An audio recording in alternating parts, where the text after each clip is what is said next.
Magandang araw! Ngayon nga ay nasa aralin dalawa na tayo sa unang markahan na pinamagatang Mga Karunungang Bayan. Kung kailan pinatay, saka pa humaba ang buhay. Tama!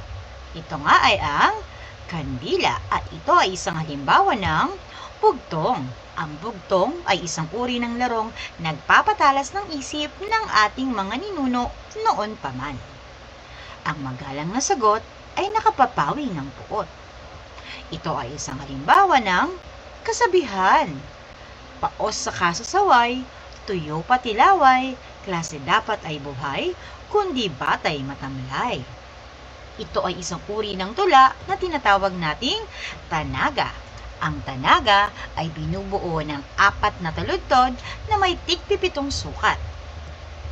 Sa lawikain, kapag binatukan ng bato, batuhin mo ng tinapay na nangangahulugang kapag ginawan ka ng masama, gantihan mo ng kabutihan.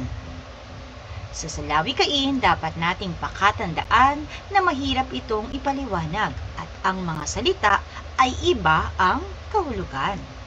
Sawikain o idioma. Butas ang bulsa na nangangahulugang walang pera. Kung ating mapapansin ang pagkakasulat nito, meron lamang itong iilang mga salita. Kaya dapat nating tandaan na sa sawikain, ito ay maikli lamang. Sa katunayan, 2 hanggang 3 salita lamang ito. Ang sawikain ay nagpapahayag ng isang katotohanan o ideya na mas maigsi at simple. Muli, ito ay 2 hanggang 3 salita lamang. Kasabihan, kapag may tiyaga, may nilaga.